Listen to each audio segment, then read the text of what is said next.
محمد صلوات اللہم صلی علی محمد وآل محمد. اعوذ باللہ من الشیطان اللعین الرجیم. بسم اللہ الرحمن الرحیم. الحمدللہ الذی لا یبلغ مدحتہ القائلون ولا یحصی نعمہ العدو ولا یعدی حقہ المجتہدون. الذی لا یدرکہ بعد الہمم ولا ینالہ غوث الفتن. الذی لیس لصفتہ حد محدود ولا نعت موجود ولا وقت معدود ولا اجل ممدود. فطر الخلائق وبقدرته والنشر الرياح وبرحمته وانبسط میدان عدل. اول دین معرفتہ وکمال معرفتہ التصدیق به وکمال التصدیق به التوحید وکمال التوحید هو اخلاص له نبی صفت عن كل شهادت صفت انه غیر الموصوف انه غیر الصفت. فمن وصف اللہ سبحانہ فقد کرنہ فمن کرنہ فقد سناہ فمن سناہ فقد جزاہ فمن جزاہ فقد جہلہ فمن اشارہ الیہ فقد عرضہ فمن عرضہ. الصلاة والسلام والتحیۃ والاکرام علی النبی الرحمت وقادر المغفرت وقائد خیر والبرکت ومنتظر العباد من الحلقت سیدنا و مولانا بالقاسم محمد.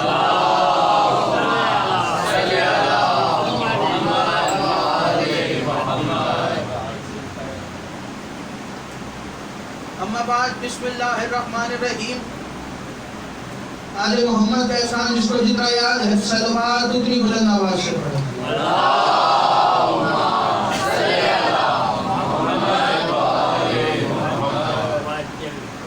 دعا ہے پروردگار عالم سے کہ بانیان کا یہ تمام خرچ اور خیرات کوشش کا آپ کو اپنی بارگاہ میں قبول و منظور فرمائے.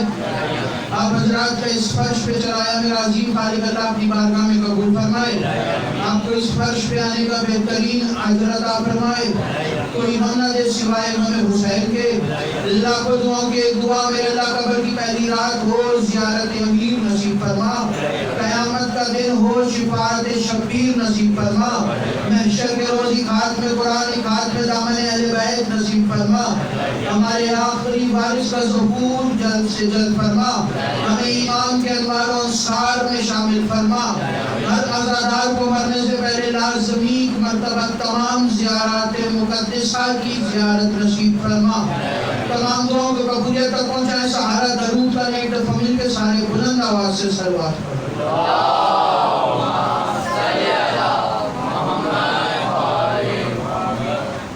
اجازت ہے بات شروع کی جائے. حمد ہے اس اللہ کی جس نے ہم جیسوں کو حسین ابن علی کا عزادار بنایا. لاکھوں کروڑوں درود و سلام ادا کرو ان مصطفیٰ مرتضیٰ اور مصطفیٰ بندو پر کہ جنہوں نے وحشی کو انسان کو مسلمان اور مسلمان کو سلمان بنایا. سلام ہو ہستیوں پر کہ جن ہستیوں نے بے زر کو دیکھا ابو ذر بنایا, بے داد کو دیکھا مقداد بنایا, بے مال کو دیکھا بلال بنایا, مجبور کو دیکھا مختار بنایا. سلام ہو ہستیوں پر کہ جن ہستیوں نے کنکر کو نوازا ڈھول بنایا, آسی کو نوازا ہول بنایا. لاکھوں کروڑوں درود و سلام اس گھرانہ عصمت پر کہ جو کہیں بے دل کے دل کی آواز نظر آتا ہے, جن گھر کا بچہ بچہ آدم ساز نظر آتا ہے, جو کہیں قبلے کا قبلہ کہیں نمازوں کی نماز نظر آتا ہے, اور واجب العزت ہے وہ شخص جسے یہ گھر اپنے سینے سے لگا لیتا ہے, اور واجب اللعنت ہے وہ جسے یہ اپنی نظروں سے گرا دیتا ہے. واجب اللعنت ہے وہ جسے یہ اپنی نظروں سے گرا دیتا ہے. وقت انتہائی کم ہے لیکن بات زیادہ کرنا ہے. مولا علی کے بعد امام حسن مصطفیٰ علیہ السلام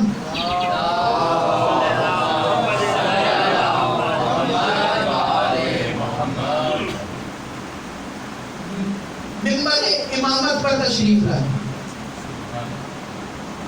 امامت کی کرسی، امامت کا تاج امام حسن کو ملا، اور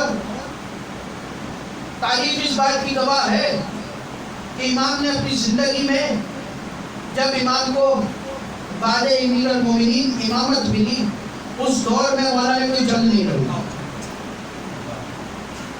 ہاں، صفین کے میدان میں مولا نے جنگ لڑی، امیر المومنین کی قیادت میں صفین کے میدان میں مولا نے جنگ لڑی. لیکن جب خود امامت کی اس منصب پہ فائز ہوئے بعد از امیر المومنین ظاہری طور پر، تو امام نے اپنی زندگی میں کوئی جنگ نہیں لڑی. لیکن ہاں، قلم کی نوک سے امام نے حکومت کو مار دیا. تلوار نکالنے کی ضرورت نہیں پڑی علی کے اس لال کو. آج بھی دنیا جو سیاست کرتے ہیں وہ اپنے بڑے بڑے جو پینافلیکس چھپواتے ہیں ان پہ لکھتے ہیں نہ جھکنے والے نہ رکنے والے.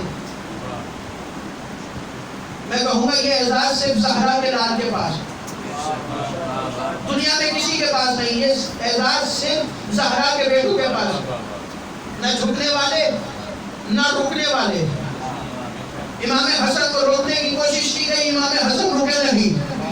امام حسین کو جھکانے کی کوشش کی گئی، حسین نے تلوار نکال کے بتایا کہ امامت کبھی جھکتی نہیں ہے. یہ اعزاز صرف سیدہ کے بیٹوں کے پاس. دربار میں انتظام ہوا جب حکومت بنی امیہ کے پاس آئی. دربار میں انتظامات ہوئے کہ لوگوں کو بلایا جائے، علی کے لال کو بلایا جائے. اور فقیر شام نے یہ ارادہ کیا اور اس نے کچھ لوگوں کو جمع کیا کہ آج جب علی کا بیٹا آئے تو خبردار کوئی بھی اٹھ کے سلام مت کرنا. جب مولا دربار میں آئے تو کوئی بھی اٹھ کے حسن کو سلام مت کرنا. اور اس نے 7 لوگوں کو اکٹھا کیا اور ان کو پیسے دیے کہ جب حسن آ کے دربار میں کرسی پر بیٹھ جائیں تو پھر کھڑے ہو کے بنی امیہ کے بزرگوں کے فضائل پڑھنے شروع کر دینا. میرے باپ دادا کے فضائل پڑھنے شروع کر دینا، میرے اجداد کے فضائل پڑھنے شروع کر دینا جب امام آئے. کیونکہ یہ آل علی آل محمد جب بھی ممبر پہ آتے ہیں تو اپنے فضائل بیان کرتے ہیں. میں ان کو نیچا دکھانا چاہتا ہوں، تم ایک کام کرنا، میرے آباء و اجداد کے فضائل پڑھنے شروع کر دینا. 7 لوگوں کو اس نے پیسے دیے اور دربار میں بٹھا دیے. لیکن تاریخ نے دیکھا کہ جب امام حسن دربار میں داخل ہوئے تو وہ سب سے پہلے کھڑا ہوا جس نے حکم نامہ جاری کیا تھا. سلام کرنے کے لیے وہ سب سے پہلے کھڑا ہوا. اور جب دربار ختم ہوا تو اس سے پوچھا گیا کہ تو نے تو کہا تھا کہ کوئی کھڑے ہو کے علی کے لال حسن کو سلام نہ کرے، تو سب سے پہلے تو کیوں کھڑا ہوا؟ تو اس نے کہا مجھے عزت خدا کی قسم، مجھے خدا کی قسم، جب حسن دربار میں داخل ہوئے تو میں نے دیکھا حسن کے پیچھے پیچھے ایک آگ سے بنا ہوا دیو آ رہا تھا اور وہ پیچھے سے اشارہ کر کے کہہ رہا تھا اٹھ کھڑا ہو، امام کو تعظیم کر کے سلام کر. اٹھ کھڑا ہو، امام کو سلام کر. جب امام دربار میں داخل ہوئے اور اطمینان کے ساتھ مولا چلتے چلتے کرسی پہ آتے بیٹھا.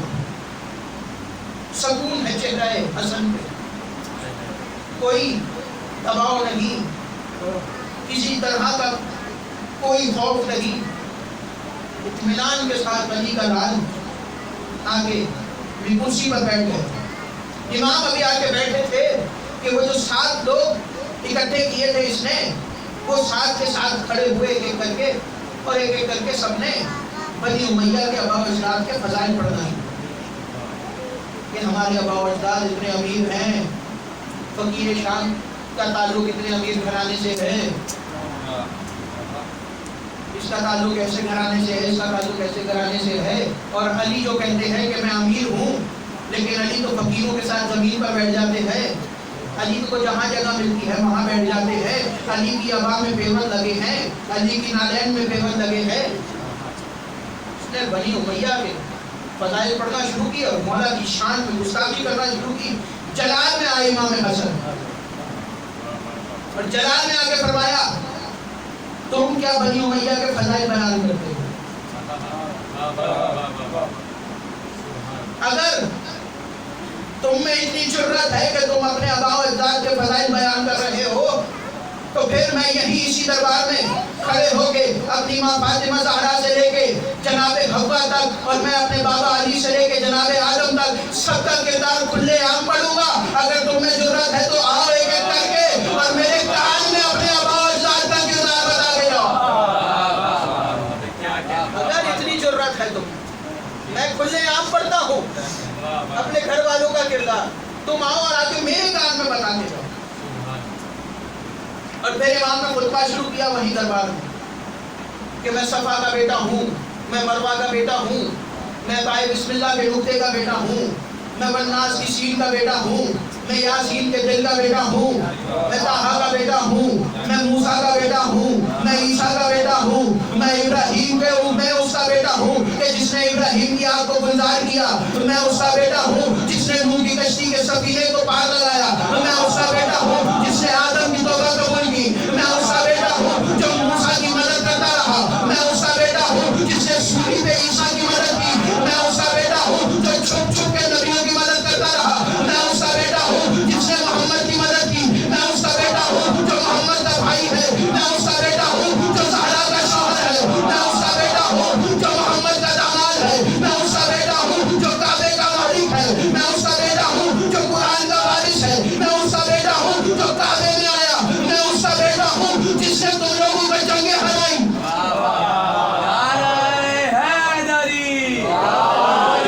محمد آل محمد صلوات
امام اپنے فضائل بیان کر رہے ہیں کہ سنو, میں چاہوں تو میں شام کو عراق کر دوں, میں چاہوں تو عراق کو شام کر دوں, شام کو عراق کر دوں, مشرق کو مغرب کر دوں, شمال کو جنوب کر دوں, جنوب کو شمال کر دوں, مغرب کو مشرق, مشرق کو مغرب, میں چاہوں تو عورت کو مرد کر دوں. امام ابھی یہاں پہنچے تھے, دربار کے کونے سے ایک شخص کھڑا ہوا اور اسے کھڑ کے کہا, کھڑے ہو کے کہا مولا کیسے؟ امام نے اشارہ کر کے کہا ایسے, جو کھڑا ہوا تھا وہ بیٹھ گئی,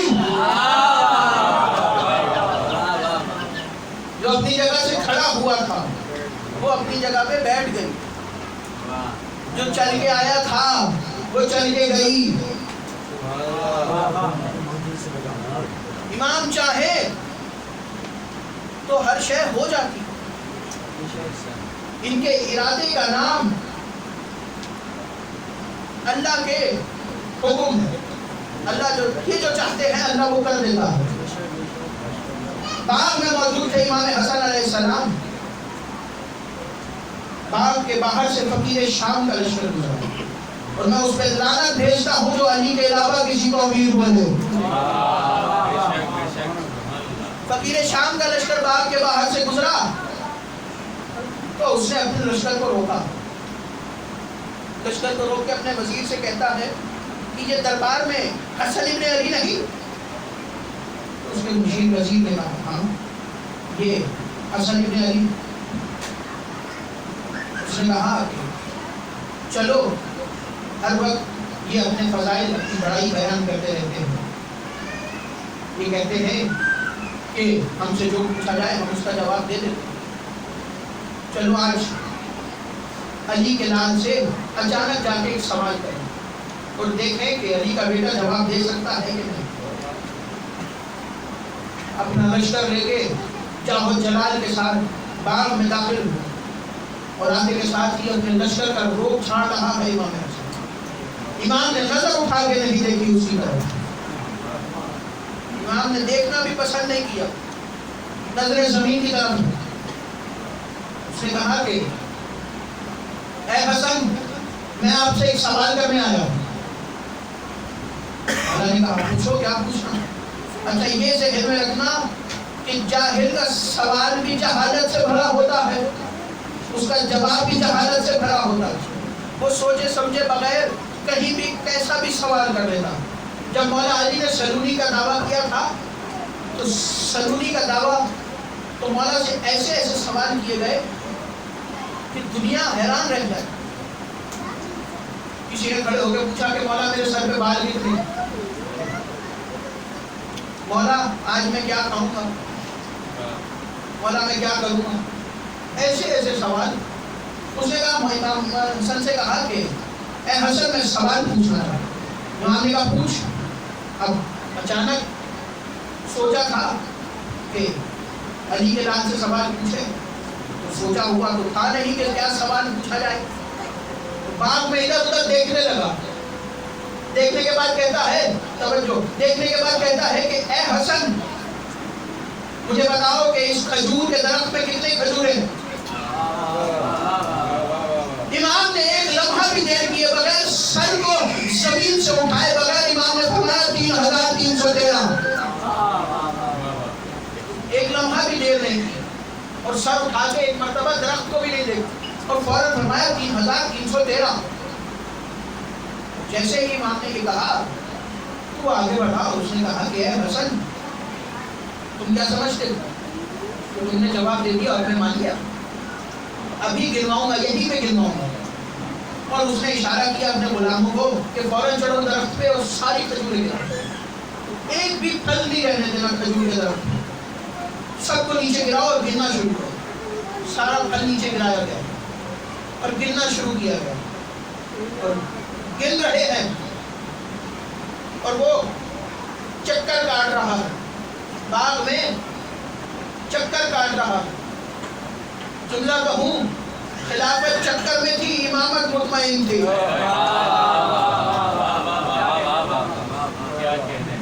وہ چکر کاٹ رہا ہے. جیسے ہی اس کے سپاہیوں نے کہا کہ ہم نے پھل کو گر لیا تو اس نے کہا کتنی ہے؟